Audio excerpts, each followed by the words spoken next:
was writing it, which I was feeling sort of anxious and coming to terms with my own anxiety and feeling like it sort of had something to do with the internet. And I think the more I thought about the way I was feeling and the more I watched kids online expressing themselves, the more I realized I think I was feeling like a 8th grade girl for whatever reason. And that's just the truth of what it is. I mean, really, she's just a better, she lives my life better than I do. She expresses my feelings better than I do. So that's sort of what it was. Just wanted to talk about what I was currently going through and seeing it in her, you know? What do you think? That. Cool. You pick somebody. Right over here in the white. So you guys went to school at different points in time and everything. So how did you guys kind of mesh together your experience in the school as well as your experience in the school to this actual perspective of Yeah, so he was saying that we went to school at different times, so how do we sort of... Really? What? Yes, yes. I was there. You couldn't tell. I was the band teacher with the rat tail. No. Who is the actual band teacher at that school? And that is his actual dirty rat tail. But no, I mean, really, it was like, for the reality of what the school was, I deferred to them totally. And our conversations together, it really wasn't like, because I wanted to be an eye-to-eye relationship. It wasn't like, oh, when I was in 8th, we never really talked about 8th grade. We just sort of talked about like, how we were feeling right now, Yeah. and it was more of like a connection and a feeling about right now. I mean, the movie is about 2018, not when he went to middle school. yeah, 2003. Year I was born. Yeah. Hey. But yeah, we just talked about like, I'm anxious, are you anxious? How do you navigate these situations? When you're feeling nervous going into a situation, how do you deal with it? How do you deal with people and what they think of you and what you project into the world? So that really was the common experience. And then, you know, just tried to, all the 8th grade stuff, all that was, you know, just given to her. But there's timeless elements like kids sniffing markers and things that I wanted to get in. Yeah, anybody in the back? Oh, right here. Oh, you cannot be rewarded for that. Sorry. Yeah, dead center here in the back. Yeah. I don't.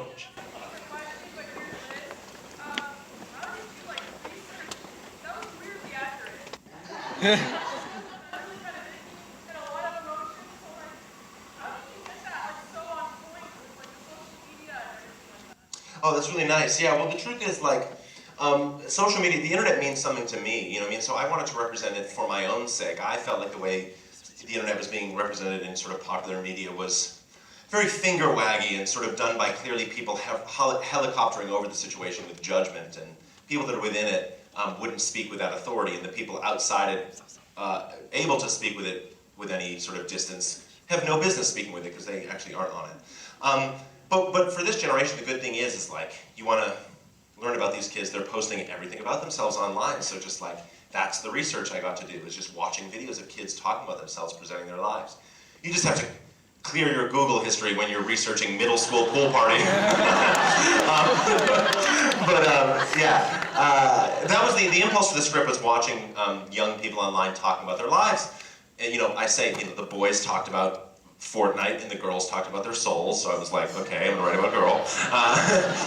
But yeah, that was the research. And then kids, like, we knew we were gonna cast actual 8th graders in the thing. So I knew that, like, as much as I could know or couldn't know, that I was gonna be making a movie with the real live kids. So I just try to empower the kids across the board enough to, you know, have authorship over the story and contribute to it. Yeah. Oh, appreciate it. Yeah, that was good. Yeah, you want to go? Anybody? Let's go right over here on the very edge. Yeah. Hi. So that was so raw and very poignant and authentic, and I'm trying to bounce off of other people's questions. But so you're obviously not a middle school girl, and as far as I know, you're not a dad.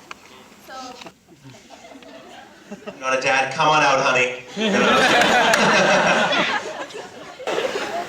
of write an emotionally articulate movie without experiencing those moments. Well, that's really nice. So she said, you know, I'm not a middle school girl, I'm not a dad, so how was I able to do that? I mean, that did help part with that relationship. 13 years between them. And I felt like both of them. I felt like a nervous kid on the internet, and I felt like an out-of-touch dude who has no idea what she's going through, you know? So in those scenes, I could kind of stand between them and maybe mediate. I don't know. I mean, the truth is, like, I did a lot of stand-up for a long time, and I would talk about my feelings, specifically my anxieties on stage, which were, to me, particular to my own experience, which is I was a 24-year-old male comedian with an audience. And then 14-year-old girls would come up to me after the show and say, I feel exactly like you do. And I'd go, what? No, truly, I go, so if there was a bridge I had to walk to write Kayla, it was built by them to me first. You know, I felt understood personally by people like Kayla before I presumed to understand someone like Kayla. That was very rare the entire time I was a man in charge of the story of a young girl, so I was trying to be very collaborative and open and just listen and humble myself to be able to serve her particular experience as a young woman, which I can't know. But also at the same time, believe that I could know her and I could see myself in her. You know, and I think that's important for men in general, to not just be able to understand the specific experience of women, but to see themselves in women. You know, to see that part of what she's going through is, you know, well, really part of what she's going through is the particular experience of a young woman right now, and part of what she's going through is the human condition. An 8th grader has access to that. So that was the belief, you know, and that's every great piece of art for me that I've connected with in film. I tend to personally connect most viscerally to movies that I don't demographically align with. That's the magic of it to me. If I can see myself in someone that is not on the surface me, that's all the meaning I'm ever looking for. That is what obliterates loneliness, you know, so, yeah, something like that.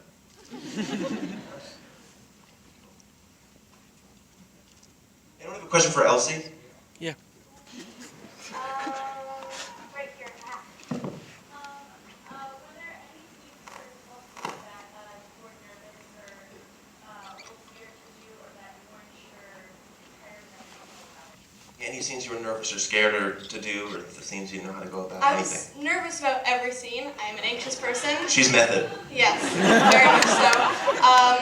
I don't know. I mean, especially the scene after the car scene. That was the most stressful. Was actually after it, running back up to my room, because it was physically stressful. And I was also nervous for it because, like, I don't know. That's such an intense scene to go about, and I kind of knew how to navigate most other things, but I mean, it was just very emotionally charged, and that's not something I've really done before. So, yeah, it was a new challenge, but I did it. Statement.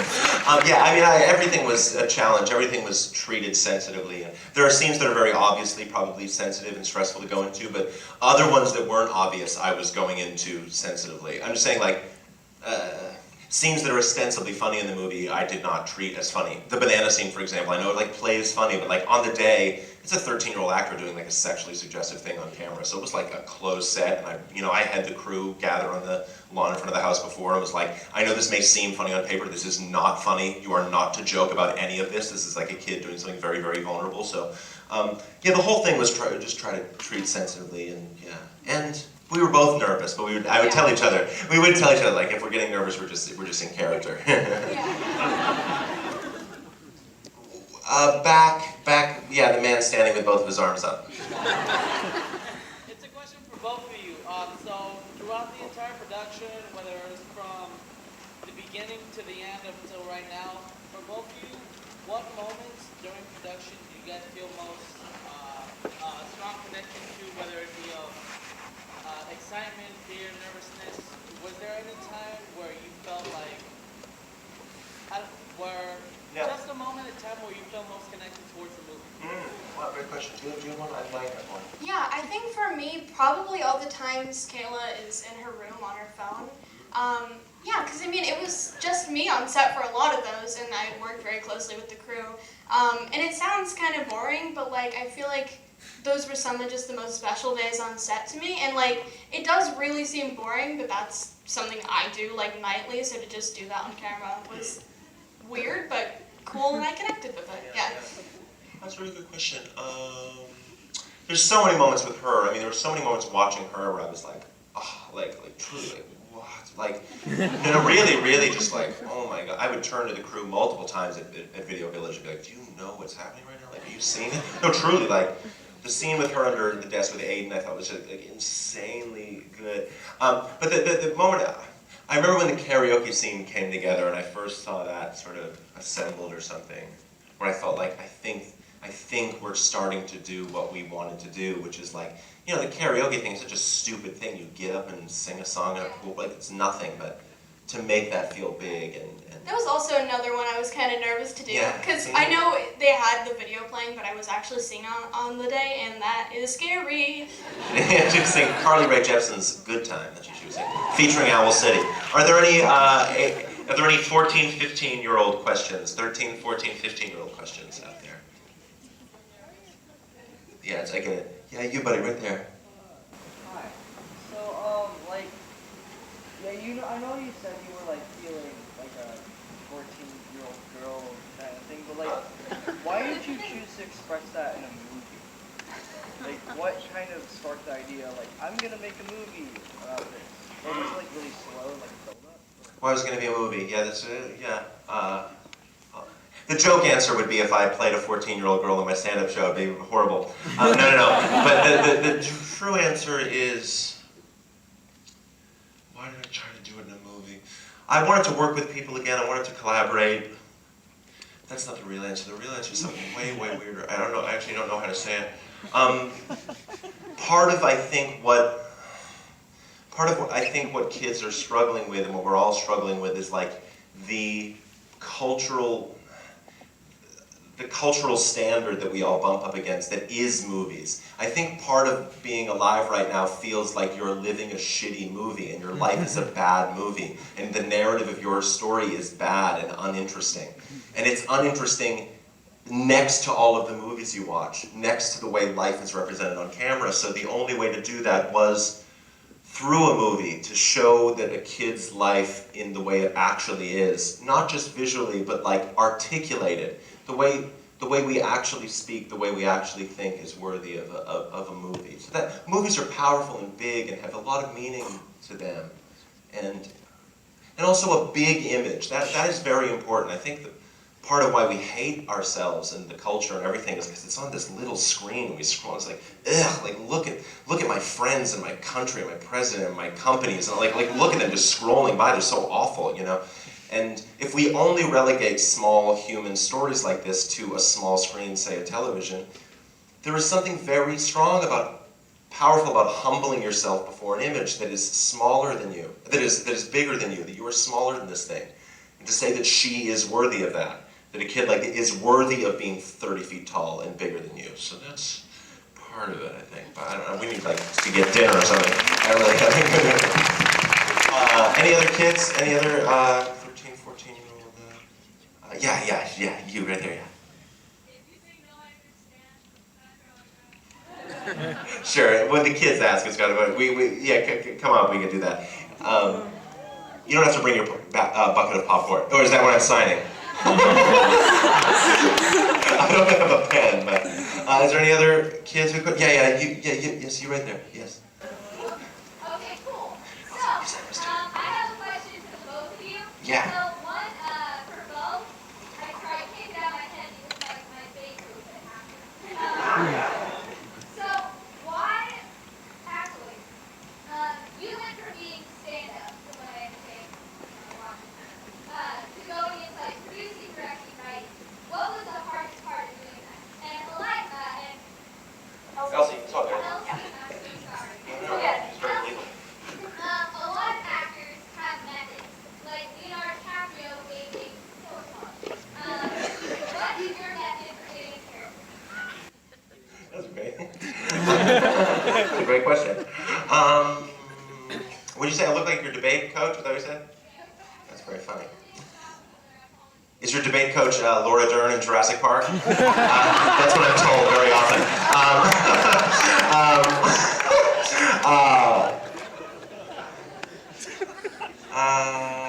I don't know, you know what I mean? Just collaborate, listen to the people around you. Your only job as a director is to really just like have infectious focus, kind of. Just like make people passionate so that they do their work which is good, and if they can feel like they have ownership over the thing, that's really the only job. My only job is to really attend to her. It's much easier doing that, not easier, but it was psychically easier than doing stand-up. That felt unnatural to me at my core or something, but this working with other kids felt very natural or something. My method for acting is not eating a horse heart. I don't know. No, I mean, truly, it's hard for me to say because it's like not something I've ever really thought about. But I mean, like, yeah, it's very intuitive for me, and just like losing myself in the character and trying to empathize with them and not objectify them is honestly my only advice for that, or my system. But yeah, I mean, just not overthinking it is the best I can do, because I know if I overthink things, I just make them very rehearsed and mechanical, and it's no bueno. Elsie has very easy access to things that I think adult actors need like a 3-hour ice bath to get to the place where she's just naturally at already. Elsie, we can open up questions to all demographics now. Yes, and the stripes right here, yes. Not really questions, but I just want to say congratulations because it's such an amazing job, and I can't wait to see you grow as an actress. You felt so authentic, and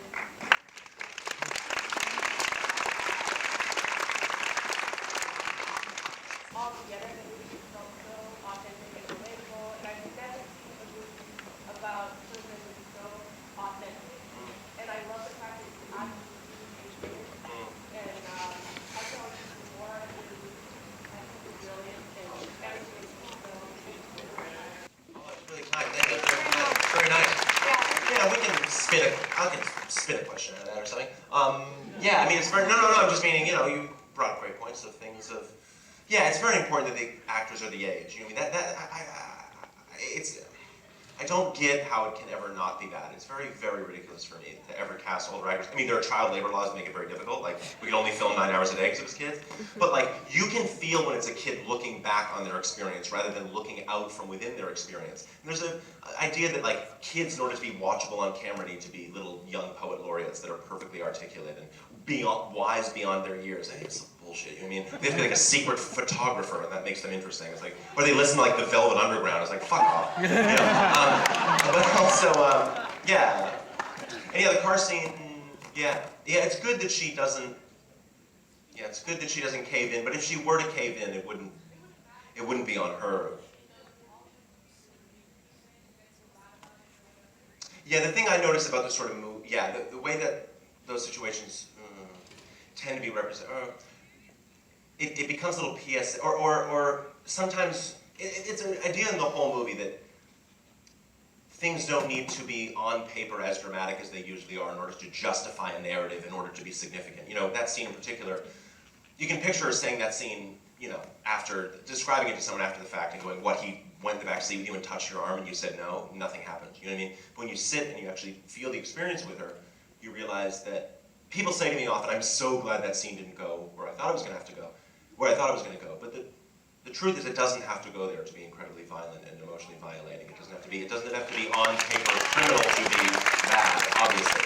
And that's just sort of the idea of a lot of the movie. And for the young people here, like, it's a very uncomfortable thing to watch, obviously, but what is so much more uncomfortable is getting to that moment without absolutely no reference for what's going on. And that is what happens, because we actually don't talk about this stuff with our kids. And our sex education is about anatomy and protection. You learn how to put on a condom. You learn nothing about how to actually navigate a relationship. You learn nothing. You learn about steps 9, 10, and 11. Nothing about actually how you get there, truly. Which is like, I know it's awkward. They should be 2 chairs, and they should do mock hookups in class. They should. They really should. Because it's like, that's what's really terrifying about the scene to me, is that it's her just being confronted with new thing after new thing and being forced to process it, react to it, take control over it in the moment. But that conversation is changing incredibly rapidly in the culture, which is a great thing. But yeah, okay, yeah.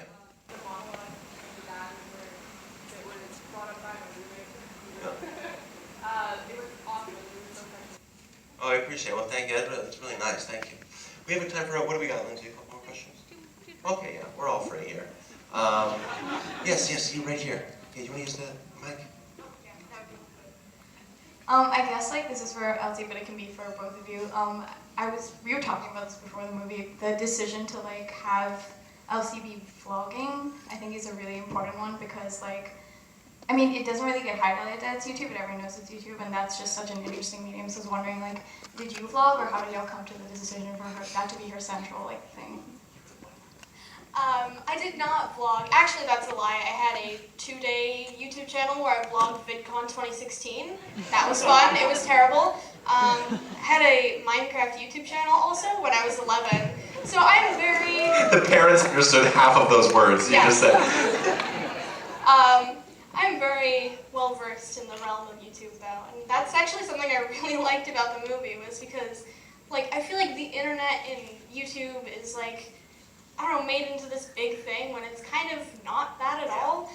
It's much more subtle, and it's just like, oh, this is kind of a thing I do, and I don't know, I feel like YouTubers in media are like, this is my life, my YouTube channel, my 4,000 subscribers. Yeah. So yeah, it was fun to do like a smaller YouTube channel that really felt like her talking about her experience. Yeah, totally. I wanted to, first thing I wanted to say was like, I want to make a movie about the internet where someone doesn't go viral. It's literally, it's they always go viral, and it's the least interesting thing about the internet is going viral, truly. Because it's like, the internet's like God, in a way, you know what I mean? No, but really, truly, it's like this void you're calling out into, and you're like, maybe you're gonna get an answer, maybe not, maybe it's there, and going viral is like it answering you, which is not interesting, that's the Old Testament. But, you know what I mean?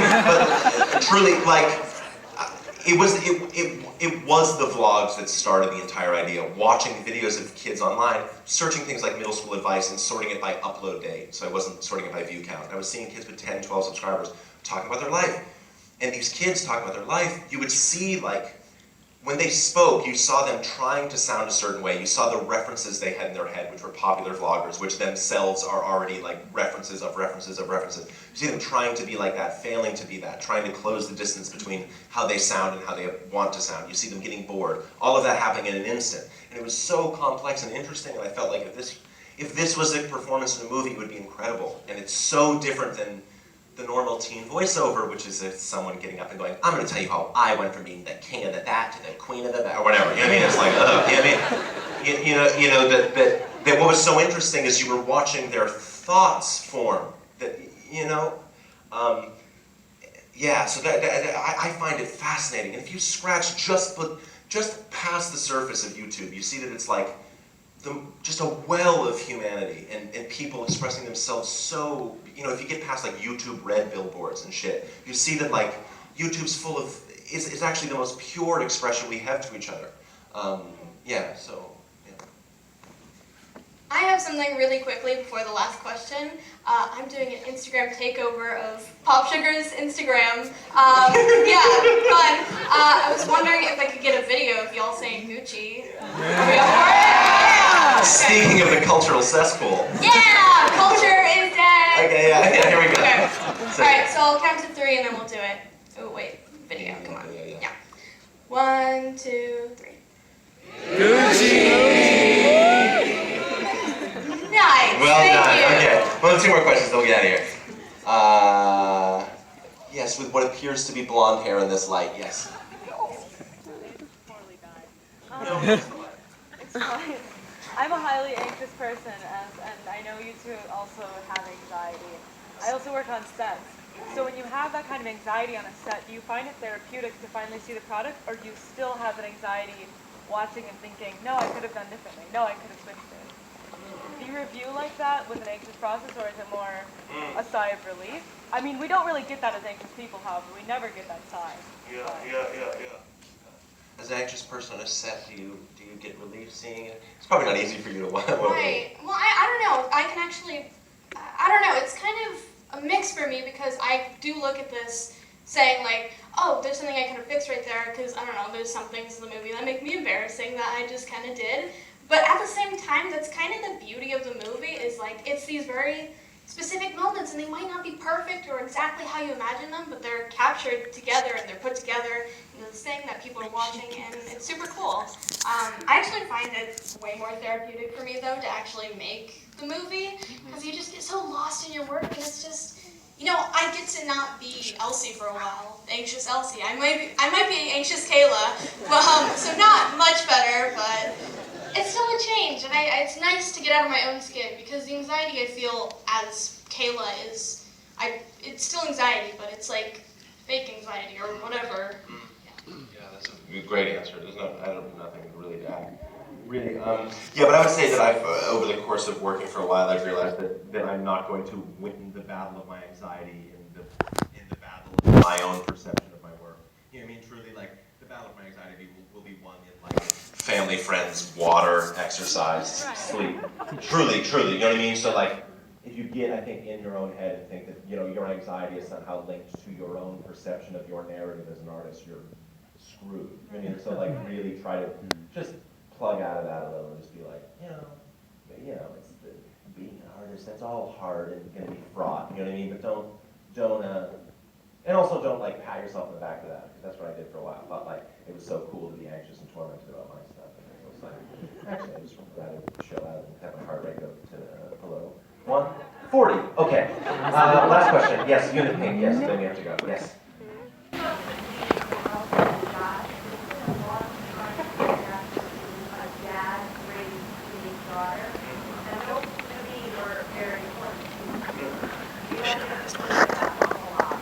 That's just too nice of a comment, so I'm just going to leave it there, if that's okay. And we'll take one more question, yes.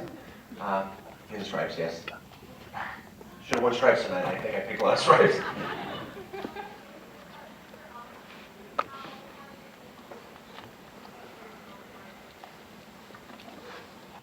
She asked how it is to see myself larger than life. And actually the answer is like, I don't see myself. I mean, like, that's the only way I'm able to watch this is like, I do see Kayla. Except in the Rick and Morty scene, that is very much me, and it is very much embarrassing. No, but I mean, like, I honestly can't watch videos of me doing school projects because it's like, ugh. But I enjoy watching the movie. I could watch it, you know, at home at my own leisure after it comes out. But yeah, I don't know. It's a thing I got to make with people. It's not just me, and I think that's really special. Well, you're special, and you're all special for being here. Thank you for your time. I appreciate you guys. Be safe. Live life. We love you. Thank you very much. Oh my God, it's so cool. The world that's around us is pretty amazing, but how does it work? It must be complicated. Don't you know the world can only work when everything works together? A bee drinks from a flower and leaves with its pollen. A squirrel in the tree spreads the seeds that have fallen.